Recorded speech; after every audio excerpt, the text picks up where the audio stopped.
Hello and welcome to a short and sharp midweek edition of the Scotland Rugby News podcast, brought to you by me, Bruce Aitchison from Happy and Egg-Shaped, and him from Scotland Rugby News, Gavin Harper. But we're going to start with a word from our sponsor. The Scotland Rugby News podcast is brought to you by S1 Jobs. If it's time to hand in your transfer request, then head over to s1jobs.com and upload your CV today.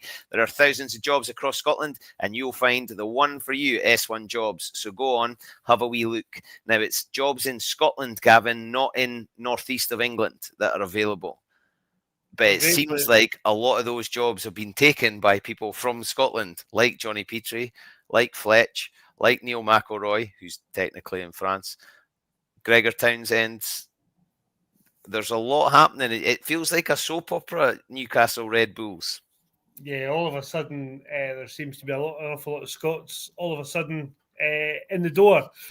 Yeah, that was, look, the Gregor to Newcastle thing's not new. We kind of heard about that a few weeks ago. And then he signed a contract that would take him to the World Cup. And we thought, well, that seems to be the end of that until yesterday morning. And you know, so it transpires. Gregor's away to work for Red Bull. 30 days a year is the contract out with international windows. So Scottish Rugby say won't affect his time with the national team. I think people have their views on this. I think if Scotland, oh, you think so? Do you think so? Because none of them have expressed it on social media in the last few days. I know. No one has commented. I would like to think that if you were a coach that was winning championships and finishing first and second every year, people wouldn't grumble at you doing 30 days consultancy a year.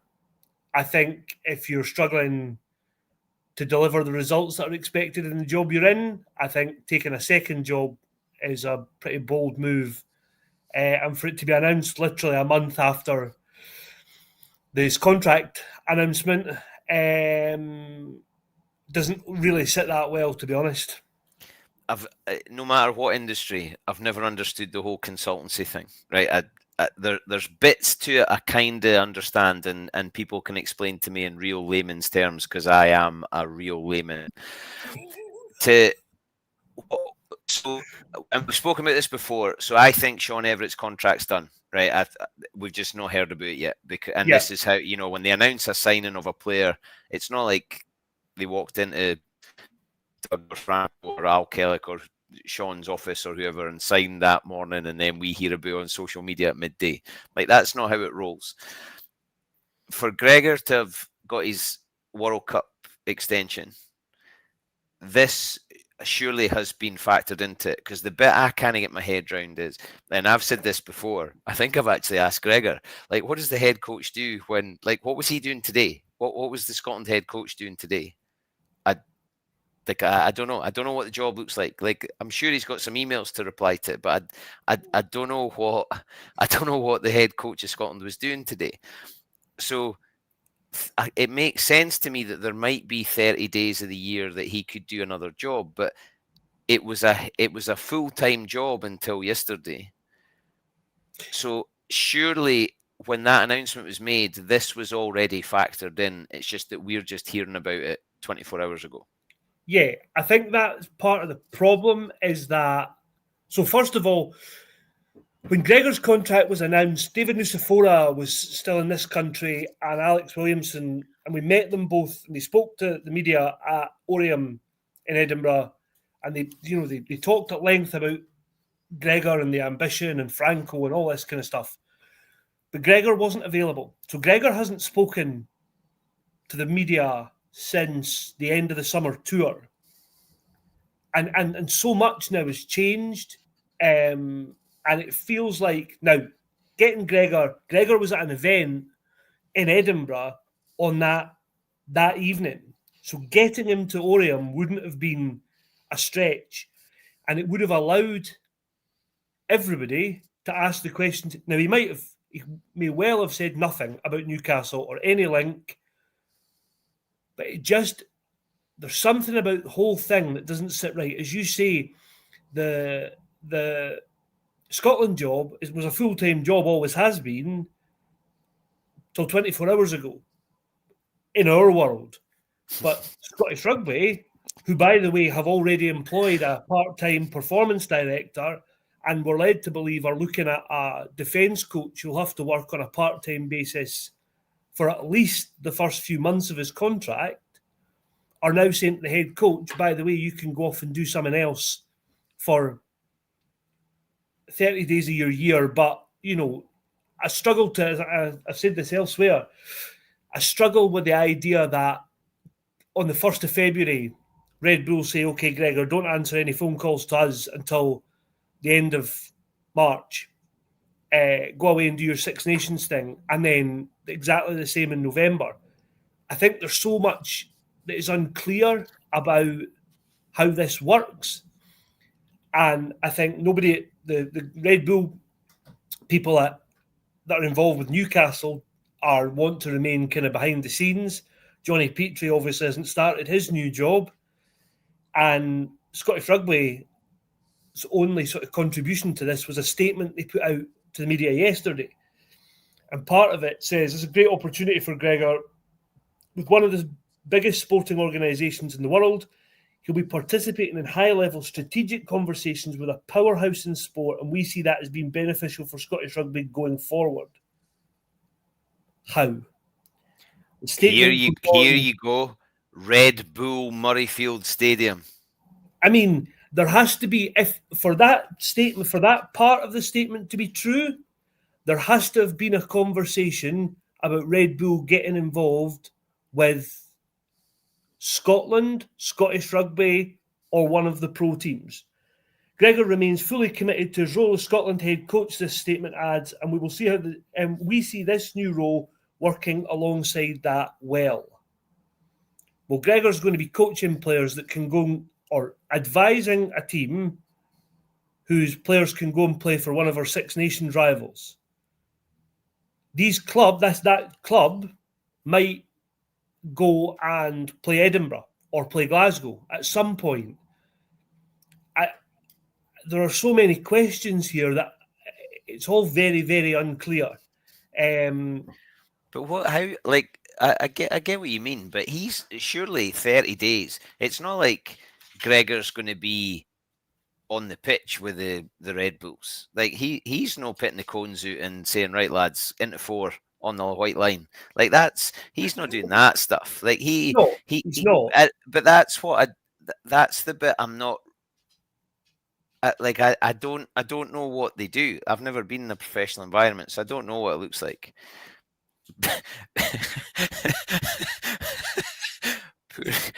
Did you know what? Maybe that's what it is, because everything's going up in price. Maybe that's what it is. We obviously and we don't know what Gregor's renewed terms are for his Scottish Rugby contract, and that's what I mean. So surely this must have been factored in, because if you're going to do 30 days as a consultant, those 30 days have to come from somewhere. Yeah. So is he going to still do his, I don't know, 300? So he say he works 300 days a year for Scottish Rugby. Is he doing the 30 days at Newcastle out of his 65 days holiday, or have Scottish Rugby said, right, now you're only working 270 days for us, 30 days at Newcastle, and you still get 65 days holiday? Like it, and I know I'm probably being far too literal here, but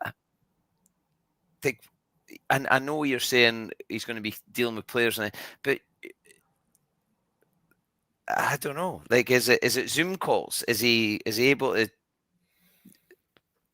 I just don't know. I don't understand it. I think for Gregor, it's an amazing opportunity. Hopefully, the ripple effect of that is that players in Scottish Rugby do benefit from it. I didn't understand the logistics of it. Yeah, I think that's exactly true. Just to pick up on a couple of points, this one here: if Gregor puts on his Newcastle uniform during the summer, so the deal is that his 30 days sits outside any test window. So there's now because of this Nations Cup, the World Rugby's Nations Cup, which comes in next summer, the windows are the Six Nations, the first 3 weeks in July, and then November. So this Which means the last week of June, 3 weeks of that, the windows just they crack me up. But that's the idea, is that so we wouldn't necessarily. Scottish Rugby were at pains to sort of stress there should be no impact on his Scotland commitments. Of course, there's no. Of course, that. That's never going to be the case. And but the one comment that really made me laugh was, I wondered why I saw Gregor in a Newcastle hotel. I did see that and thought, to exactly your point, I don't think he signed this deal this morning. I love it when you get stuff like that, because there's folk that are obviously going full pelt at this, because it's another red rag. There's another one here from Jim that is another point people have made. Give Franco the keys to Scotland. Look, I think that and Jim, I get what you mean, but while we can chuck mud at everything, there's a plan here. There must be a plan. It seems like there's a plan for Gregor, because it was sort of muted. Gregor's going to go. He signs his extension. He's now a consultant. So logic would suggest when Gregor's contract's up, he's probably going to step into something at Newcastle Red Bull. He can still live in the Borders, which is obviously the best place in the world to live, and he's able to go to his work and work in a, whatever Scottish Rugby said, high level sporting organisation like that. That makes sense for Scottish Rugby. The people that are bringing in, and John DL, and I'm hoping there is a succession plan, and whether it's Franco or someone else, I don't know. You and I talk often about the amount of talent that is outside of Scotland, that is Scottish, whether it's the Laidlaw brothers, Richie Gray, Ian Monaghan, Peter Jurizovic, Scotty McLeod is coaching at the Red Bulls, Stevie Scott's at Bath. We can go on, and there's others that I'm obviously missing, but there's so much out there. Yeah, like having Neil McElroy coming back into nearly here. Like Neil's experience is unreal, and for him to be at Red Bulls, I think is brilliant. I'm really chuffed for Neil. I think just on that, I think one of the points I would make about this is, and I was watching and listening to Jim Hamilton talk about this very situation yesterday, and he was saying, if Red Bull wanted to make a real statement of intent about who you were going to get, there's been talk about Razzie Erasmus, there's been talk about Ronan O'Gara, but Gregor's role, to me, if I'm a Newcastle fan, I'm all of a sudden saying, what does this mean? They've obviously got rid of Steve Diamond, and by the way, I think that's a whole other pod that we about the way that's played out. Well, see, and somebody a bit smarter than me said they thought his contract would finish on September the 30th. Okay, yeah. And it was announced on October the 1st. So they and Steve Diamond, Steve Diamond's not the kind of guy that you drop something on, I don't think. Yeah, and look, there's an interview with Anthony Watson that he did that's now doing the rounds on social media that has aged like milk, where when he's asked that was for Saturday, I think. I think so. When he's asked who's coming in, and I think he says, "Well, I've been told Gregor Townsend, but that's now not happening. Thank goodness." Which doesn't look great, but I think the part for me, if I'm a Newcastle fan, is I'm saying, well, we've got Gregor in it. Is he going to be the head coach come 2027? Well, what does that mean in the interim? Are we treading water until we get Gregor? Or is Gregor consulting in the short term and we get somebody else in from when their current contract runs out? I'm not sure that Gregor Townsend's next role is on the grass. No, I don't think it is. And I So think this is a move to that. potentially Gregor Townsend becomes the Newcastle Red Bulls director of rugby or sporting director or Yeah. whatever you want to call it. And that means that you bring in Ron O'Gara as head coach and you add whoever else. And Gregor is strategic and he works with the Red Bull organization, and we see him at the Monaco Grand Prix. And, you know, who knows when you're a consultant and you're at that level. Are you going to be? I just, and that's the other. That was the other part that I wanted to mention. Was it was sort of being imparted the way it was put to me yesterday by a couple of people was Gregor would work for Red Bull, not just. The deal is definitely not with Newcastle. And, you know, when you join the dots, it's not difficult to sort of work out how this has all come together. Red Bull's only rugby involvement is with Newcastle. So that's a logical link. And I use the analogy, I can't imagine Gregor is going to be in the pit lane at a Grand Prix.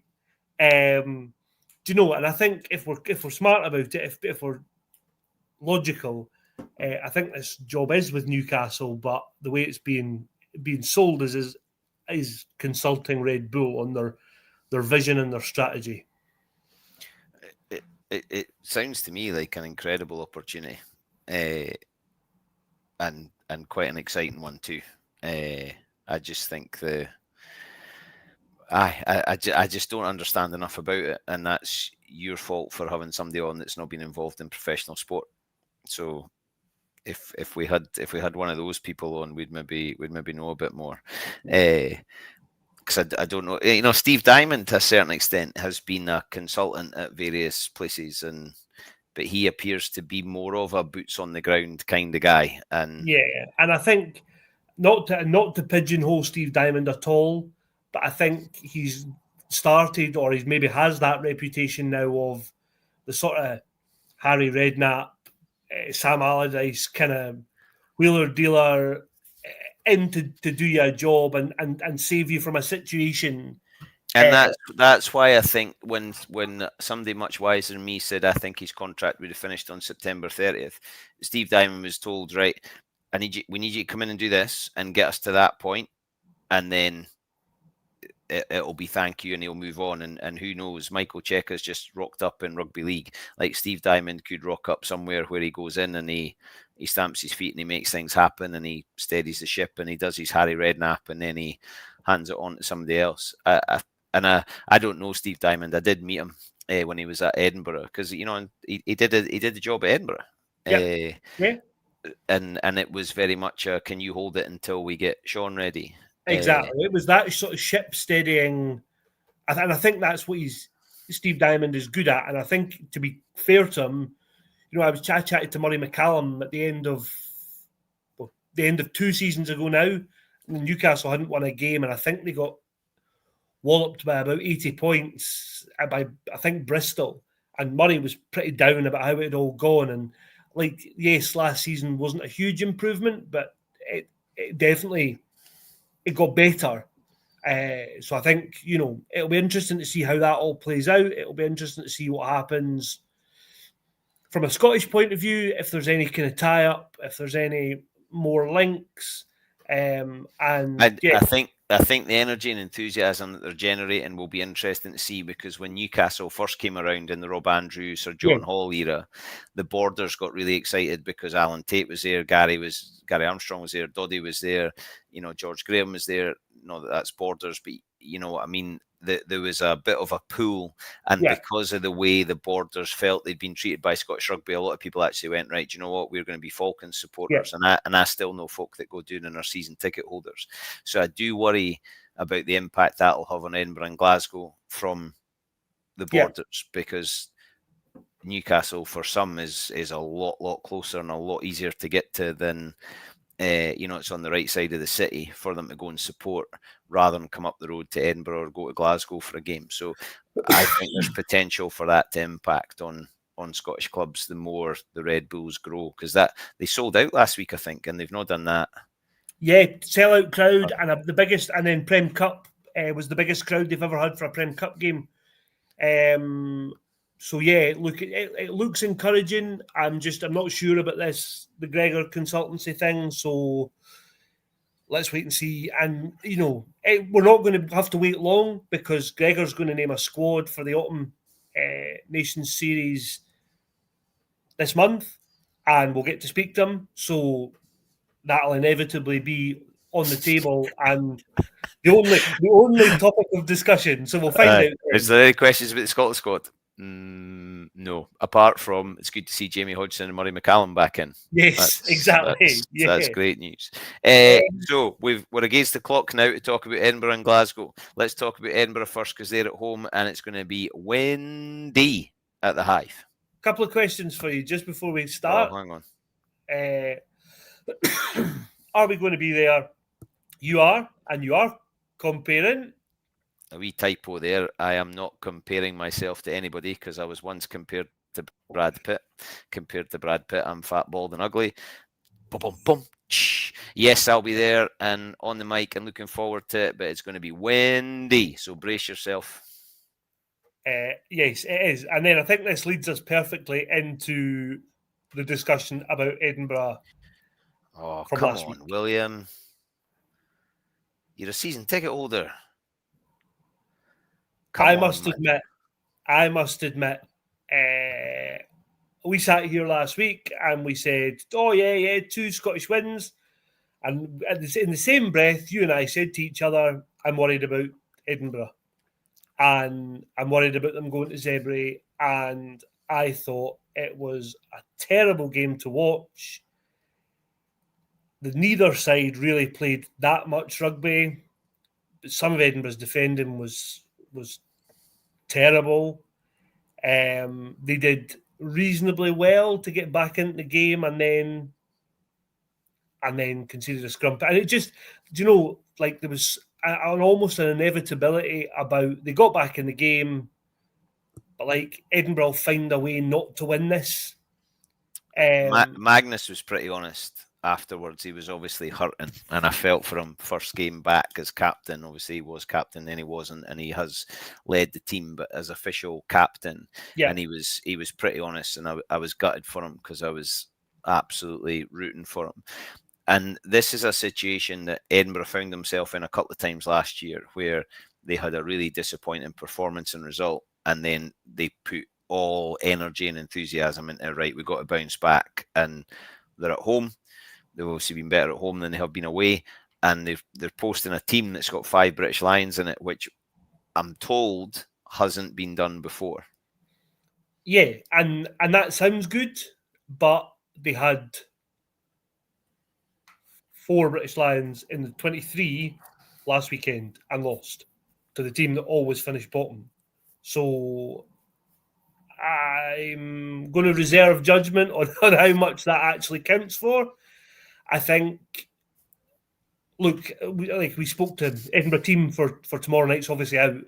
So we spoke to Sean this morning and we were chatting about that bounce back ability. And I asked him, do you get frustrated that, we're in this situation again, talking about Edinburgh bouncing back?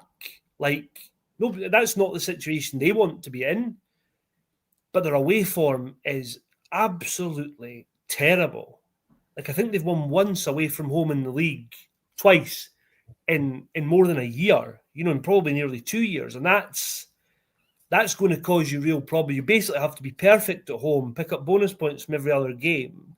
And look, Ulster, yes, Edinburgh beat Ulster convincingly at the end of last season. We were both there. I think with a bit of context, Edinburgh had everything to play for. Darcy had just been left out the Lions. So it was the first game back at the Hive since then. He was flying. Ulster were on the beach. Ulster look very different. They brought Mark Sexton in as an attack coach. They seem to have gone up a couple of levels. The guy who's playing on the wing tomorrow, Zach Ward, was very good against Edinburgh in pre-season and I think got man of the match last week. So it's by no means a gimme. The weather might be the great equaliser of, how much are Doohan, Darcy, Wes going to get their hands on the ball. They're going to have to their work rate is going to have to be really high. And in different ways. So it might be that with the wind, there's going to be a lot of kick chase, go and apply pressure, stick the first up tackle, try and create a turnover with the ball, potentially, because the ball might not be able to go wide, but it has to go somewhere. And if the forwards are having to work hard to recycle, they might have to come, and Darcy does that well, and they have that little play that goes back inside to Darcy. Doohan, they might have to go and carry closer at the breakdown. So there's going to be work for them to do. It might not be the work that we would like to see, which is getting the ball in space and the chance to go and attack somebody, but they're going to have to go and carry. And when you look at the forward pack, it's interesting to see Liam McConnell, because he was one that sort of people gave plus marks to last week. He gets to stay, and he's alongside Hamish and Magnus. And then he's got Gilco and Marshall in front of him. So he's going into a very experienced pack. Yeah. Look, I thought, all credit to Liam McConnell. I thought he was brilliant last week, the weekend there. He almost filled that Jamie Ritchie void in that he's good about the pitch. He looks like he's got himself really, really fit. All the coaches have been praising him for basically training the house down this pre-season. I think he's a good line-out option. Maybe, obviously, the physicality is probably repeat after repeat will come. Maybe that's, Luke Crosby's injured, so that's part of the reason that Hamish is in. But Luke Crosby doesn't get much luck, does he? No, he doesn't. But you throw Hamish in there, and all of a sudden, you've got a guy who's a pretty destructive ball carrier. So Pierre's back in, so that'll help. So I think it looks like a team picked for the conditions. I actually think it's a game that could really, really suit Ben Healy's kicking game. Yeah, I was going to pick up on Ben Healy because his Edinburgh life has been quite the Ronan Keating roller coaster. Having played every second of every game, and then last season probably found things quite frustrating. So for him to be, given the keys to number 10, and tomorrow it could be a like you say, and we're probably pigeonholing him here, but there's an opportunity for him to dictate the game. As a very average standoff myself, I would far rather play in conditions like tomorrow than blue sky, sunshine, and a hard pitch, because that was never going to be fun for me. But the opportunity to decide who gets it when and when to put the foot through it, I would absolutely loved. And I didn't have hair to get messed up with a win, so life would have been pretty good. So for Ben Healy, and I think it's a chance for him to do it in front of a home crowd and say, right, I'm back, I'm ready to go. I hope it goes well for him. I think there's a chance for him tomorrow, like you've just said, to dictate. Yeah, I do too. And I think, we're now not expecting Ross Thompson back for a while, so Cammy Scott's closer, we're told, but Ross is likely to be out for a few weeks. So, Ben Healy's got a chance here to string together the first few games of the season. And also to play 80 minutes. Exactly. And you never know what comes. He was obviously Finn's back up the World Cup. And all of a sudden, you're saying, well, okay, how many minutes has Adam Hastings had? Is it between Adam Hastings? If you're taking 3 for the autumn, you probably rule Ross Thompson out. And Adam Hastings, Ben Healy becomes the conversation. Oh, still got Fergus Burke too. With Fergus Burke and Finn, I'm interested. Yeah, I mean, we could talk about Scotland stuff another day, but look, Tom Jordan was very, very good for Bristol, and I had said last week I'm going to play 15. AJ McGinty's ruptured his Achilles, so it's over to you, Tom, at 10 now for the whole season. Where does he fit? How does that impact Scotland stuff? Will be interesting. Yeah, the Tom Jordan one I think is really interesting. Where does he fit? Because you've got Finn, Sione, and Shuggy. So where does Tom Jordan fit? Because and then Blair at fullback. Yeah. All of a sudden, the guy who becomes the sugary peg is probably Doohan if you're trying to get Tom Jordan in the team. Yeah. Right. Like you said, we can talk about that another day. Exactly. And I'm keen for Harry Patterson to get on and score a try for Edinburgh. And I think it's a game that his work rate and sort of desire might suit. So I'm keen for him to get on. Glasgow got Benetton at home, and obviously Edinburgh will be playing Benetton in a couple of weeks' time. Glasgow were high as kites after last week. Like everything just feels like they're on the bounce. Yeah, I think. Look, I've seen Glasgow play a lot better, and like that Sharks team had no Springboks. Well, didn't have his current Springboks, but as we said, Glasgow they got the job done. They were clinical. They were efficient. I thought there was bits of it that I really, really liked. I thought Dan Lancaster looked decent. I thought Kerr Yule didn't put a foot wrong. We talked earlier in the week, like it was great to hear Franco and Stafford McDowell both pick out Kerr Yule and say, wow, what a good job he did. His confidence will be as high as you like. I think the downside is when I saw Jack Dempsey got injured almost right in front of where we were sitting, and I thought, oh no, this looks a bad one. Hopefully, Glasgow said at the start of the week that they didn't think it was. But for a guy who's now not played a game at all for the best part of the guts of this year, and he hasn't played for Glasgow since January, that autumn time, like Glasgow might have him in the autumn because it might be too much. Let's hope he's back on the pitch by then, though. I think is the number one thing. Darge limped off with a knee problem, so again, there's a bit of a headache there, but we're told he should be okay. But those were probably the downsides to what was otherwise a pretty good win, I thought. You got to be happy kicking off a bonus point win. Bonus point win at home, and I think. You've knocked over one of the South African teams because you take 5 points against the South African team. I'm not sure how many teams enjoy coming to Scotland to play at Scotstoun or the Hive. No, and I think that there's definitely a factor in that. I thought even when the game was close, Sharks didn't. I don't want to say they didn't fancy it, but they didn't seem like they were. I wasn't convinced they were ever going to win it. I thought Glasgow were always pretty comfortable. But yeah, I think onwards and upwards. Obviously, as Edinburgh have proven, Italy is not an easy place to go. Benetton have been good. Obviously, Callum McRae now. I was going to say there's another one. There's another one. Another Scotsman operating and there. So yeah, to go from defence coach to head coach is a big deal. And he'll know Scott Forrest well. He'll probably know Roddy Grant well. He'll know some of the players well. So look, it's interesting how that will play if that plays a part. I think though we're here, like we were told at the start of the week, and there's a piece on the site. We think Sione might be back. We think Kyle Steyn might be back.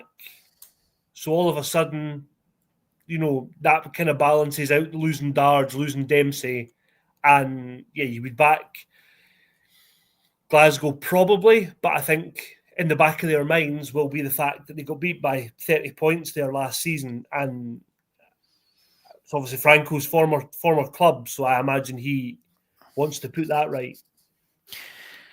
Another interesting weekend, mate. Not much to talk about.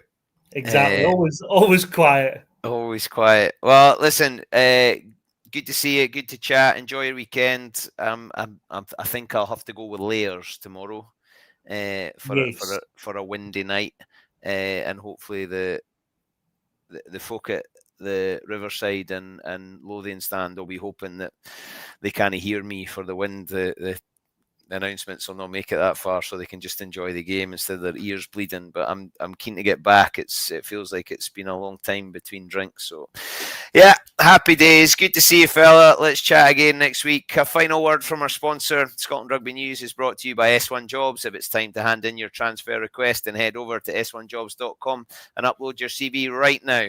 There are thousands of jobs across Scotland. There's even some in the northeast of England. You'll find the one for you at S1 Jobs. So go on, go and start your search. Have a great weekend. We'll see you all next week. Thank you.